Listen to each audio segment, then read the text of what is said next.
Alright guys,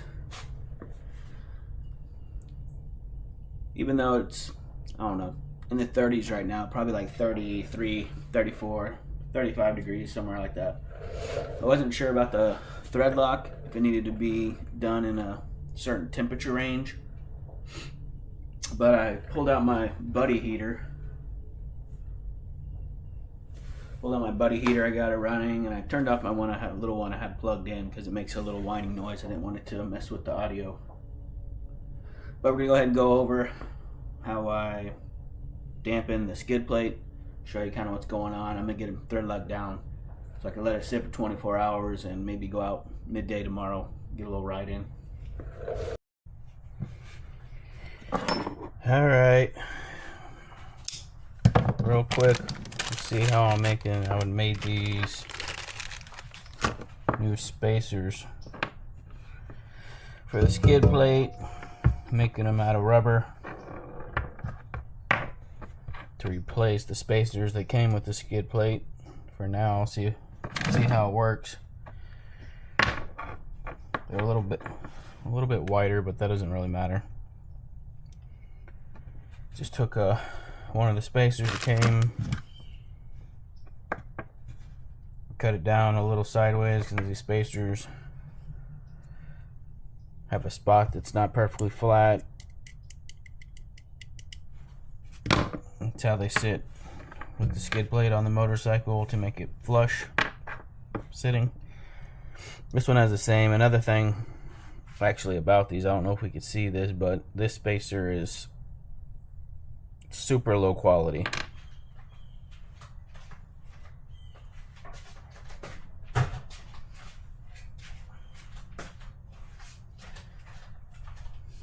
This could just be the one I got. It could be a one-off, but I don't even know if the camera will pick that up. This spacer has chunks taken out of it.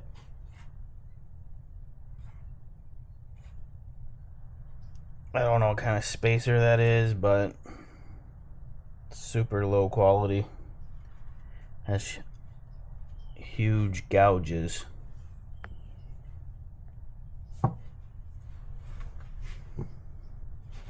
Out of the sides of it. You can see it right there. That's how it came in the bag. Somehow that was adequate. This spacer's a little bit better.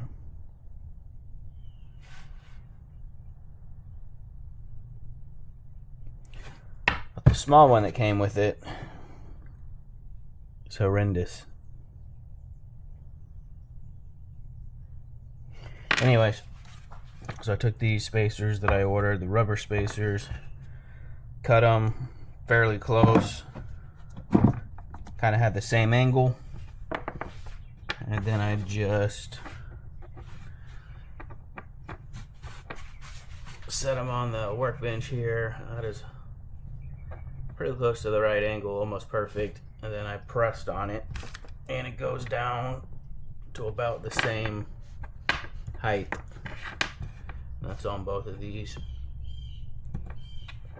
This one might need a little bit more work. And I took a sheet of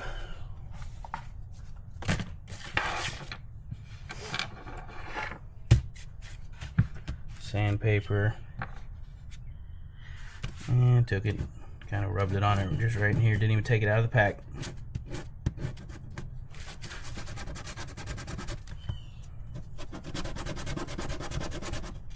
Made sure it was keeping that same angle. Just lightly rubbing it until I was satisfied. I put them down to an adequate pressure, not too much, with that new Loctite when I put these in the skid plate.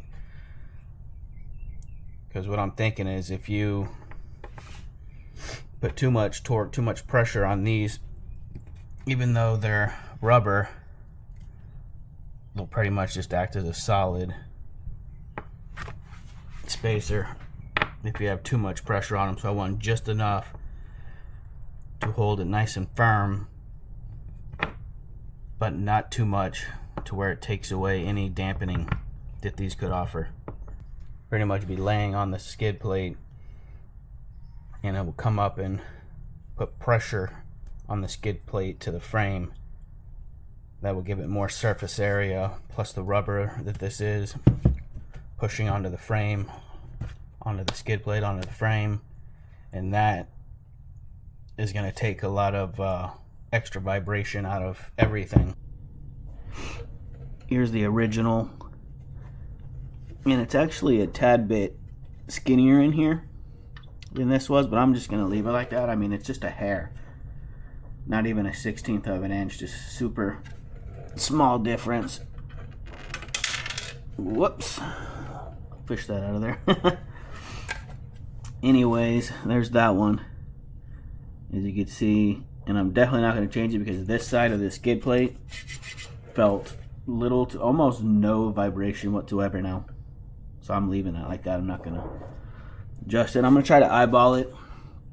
You know, I'm going to try to gauge it with my hand on how tight I have this on here. I don't have it super tight, so when I put the thread lock and I put that back on, I want to try to get it exactly like it is right here. Right, let me show you this side, the rear of this side. Where is it? Right there. Back this camera up a little. Here's the other spacer. Get that out of the way. Right there. You can see it's a little compressed. As soon as I started seeing it a little compressed, I stopped.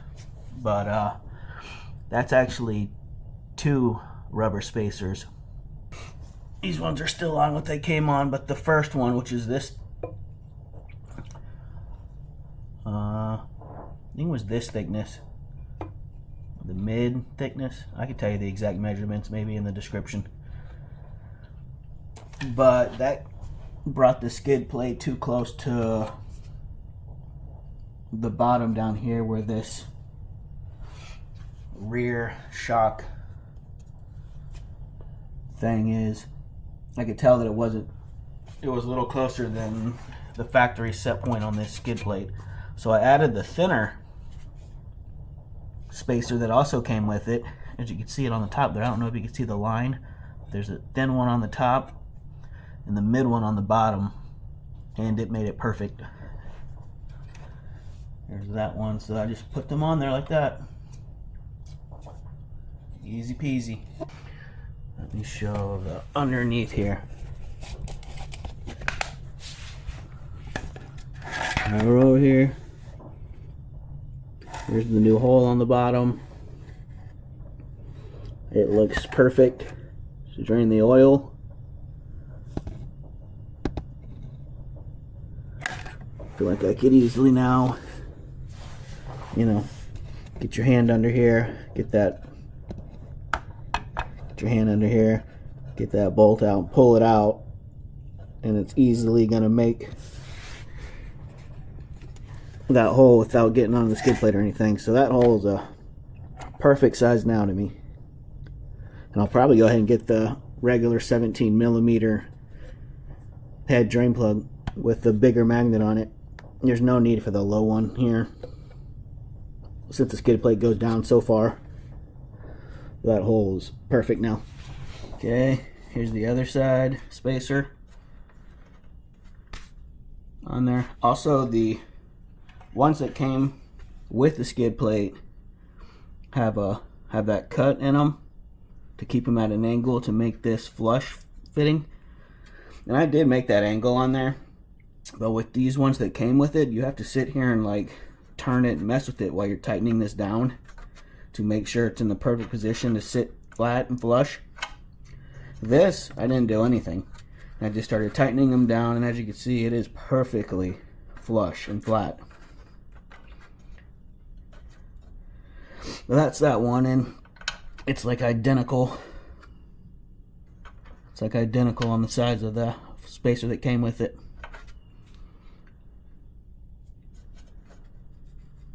I could have did a little more testing with these. I might have got this side to do a little less vibration. Probably not though. But that's that one. And then this other rear one's the exact same as the other side on the rear. One of these mid ones, one of the small ones, and it's perfect. I'll put all this in the description, but it's a little dirty.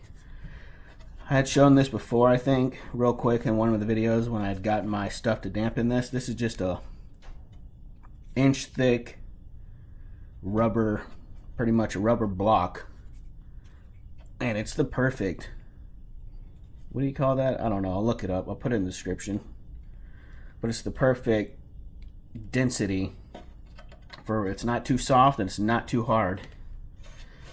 And it was a foot long. I cut it in two because I was going to put one of them on each side.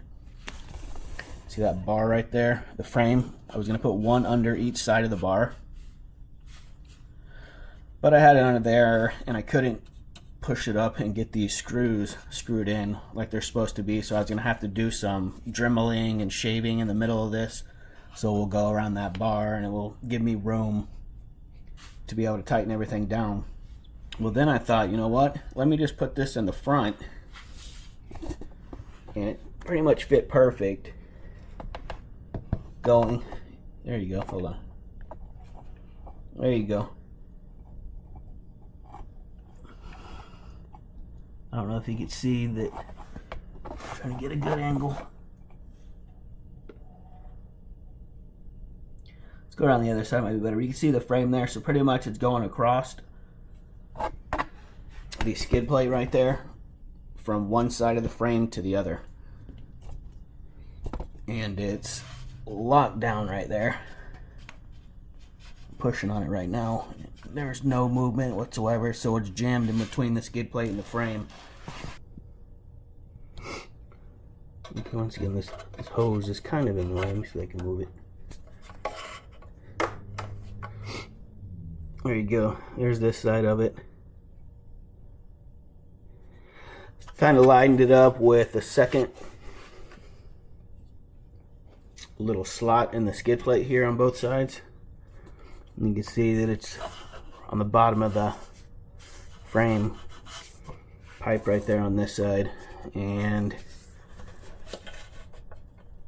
it's wedged in there good. I'm pushing on it. Let me see here. I'm pushing on it right now, and the whole bike's moving, and it's not moving at all. So that's what I did with that.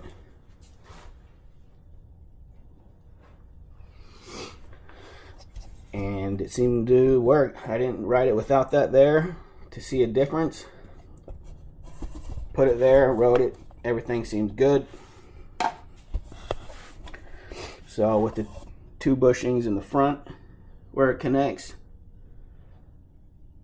the bushings, not bushings, the spacers in the rear, and then that rubber block towards the front of the skid plate jammed in between the frame seemed to really take a lot of the vibration out of here.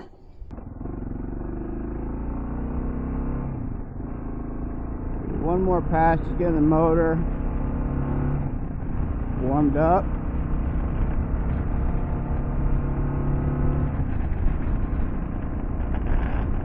Another thing, I got to order some anti-fog. It really was fogging yesterday. For some reason it's doing it right now quite a bit.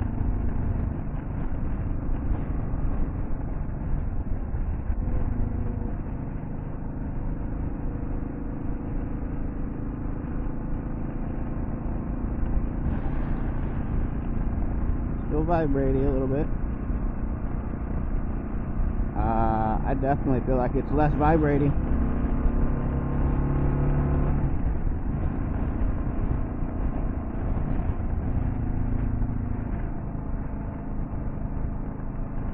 Sure the bike feels the same when I get on it.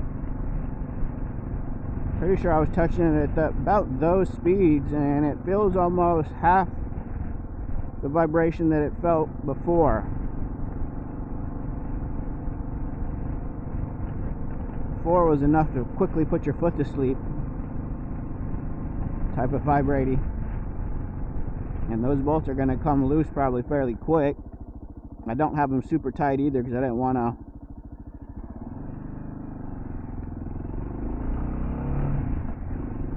squeeze the rubber spacers too hard.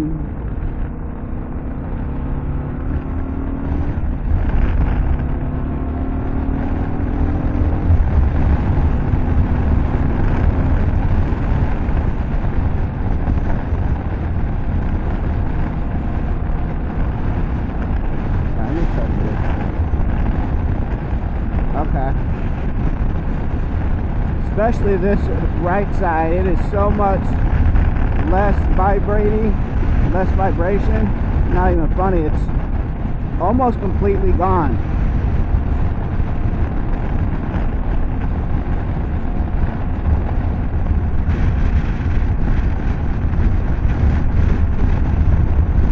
So that's definitely done it justice. I'm going to do one more.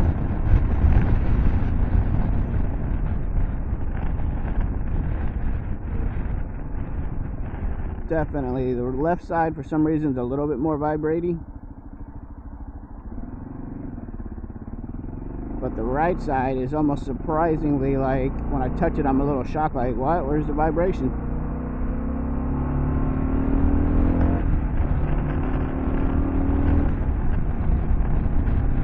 I'm gonna try it maybe in 4th gear.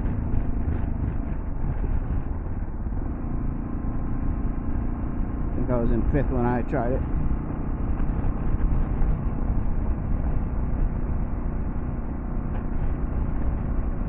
I might have to just do it on the way back. Touch just cruising.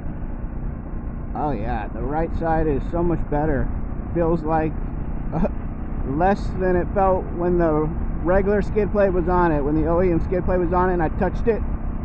I feel like it's less than that.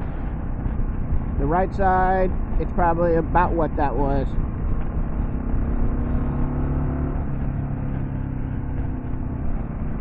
So I wish they were both like the right side. That has been completely removed. Let me turn around right here.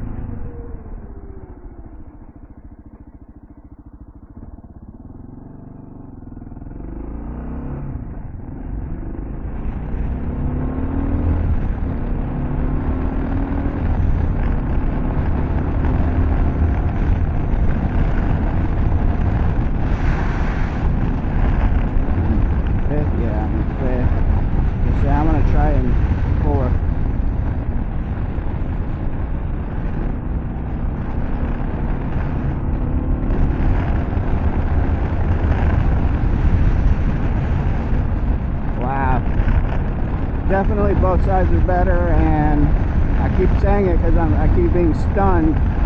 The right side is completely fixed. So I'm satisfied. I watched a YouTube video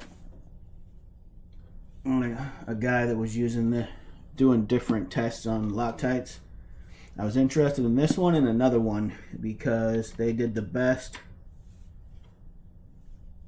when the bolt wasn't tightened down. And since I'm not fully tightening these down, I'm probably torquing them down enough. But gave me peace of mind to go with that one. So that's why I got that kind of Loctite. All right.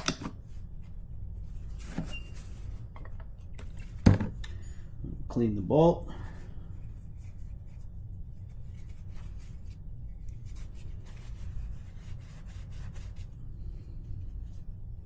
You can see it's a little dirty.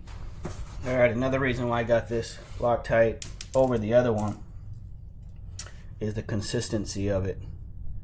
You know, Loctites are normally really watery. What's going on here? Oh, that's cool. Maybe I didn't have to cut it. I had to pull that plunger thing out to get it to go. And this is supposed to be a little jelly consistency, so it stays on there better. I'm just gonna put, not exactly sure where it is, but it's somewhere in there. And that's probably too much.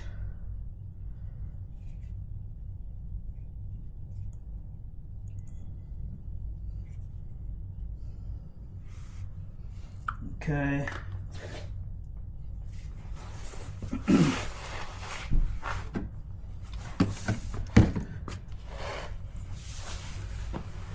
Down here, make sure it goes through my spacers into the hole. I'm doing one at a time so nothing shifts. Let's see if we can watch it. I'm just gonna see it start deforming, and I feel like it's at a good spot. I'm gonna stop. Okay.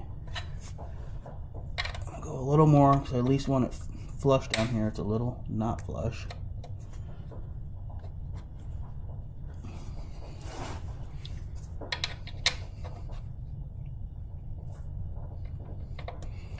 Okay.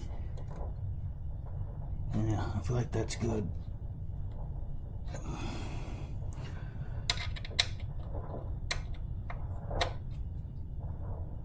Okay, that's definitely good. I'm leaving it just like that. Didn't crank it down at all, just tightened it pretty much with my fingers, with my thumb. Right, let's get the front. It's a little more complicated because it's in between that and you need a wrench. Okay, I should be able to get that pretty close. Oops.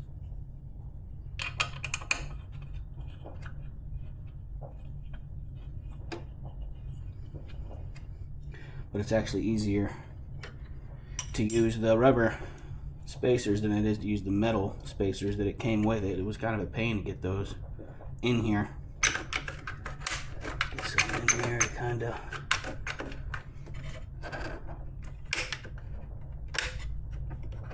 there we go. Hold that a little bit. Now it looks like it's just so I get some of this on there, get that nut started. Because if I pull that bolt out and then I stick it back through the spacer, all that spacer is going to wipe off all of the thread lock. And I'm pretty much just tightening it to where it's flush over here. Here's the OEM spacer. It's already a little smaller, but let's see how I got it. And I'm leaving it right there. I can see it's just a little bit compressing the rubber, and that's where I'm leaving it. Boom. Squeeze that in there as hard as I can. Wipe it off as good as possible.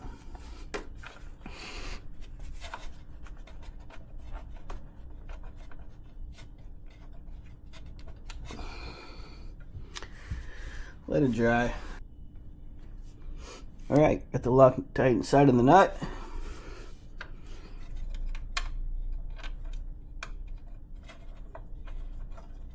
Okay.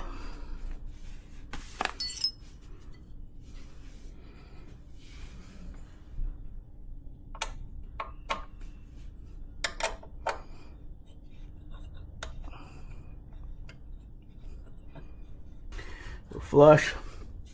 We're slightly compressed.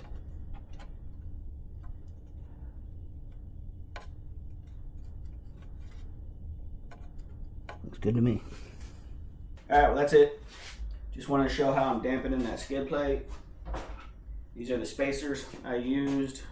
Rubber has a certain hardness scale that it goes off of or goes by.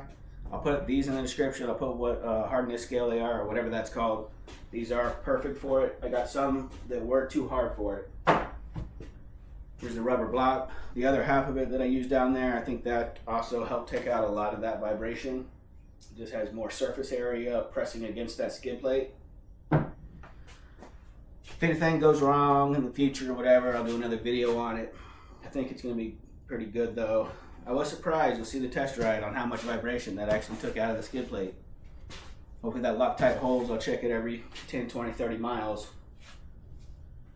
But I think that's it for today. Just a quick video on that, just in case you want to try it on your skid plate, or if you have this exact skid plate, you get those spacers to take out some of the vibration.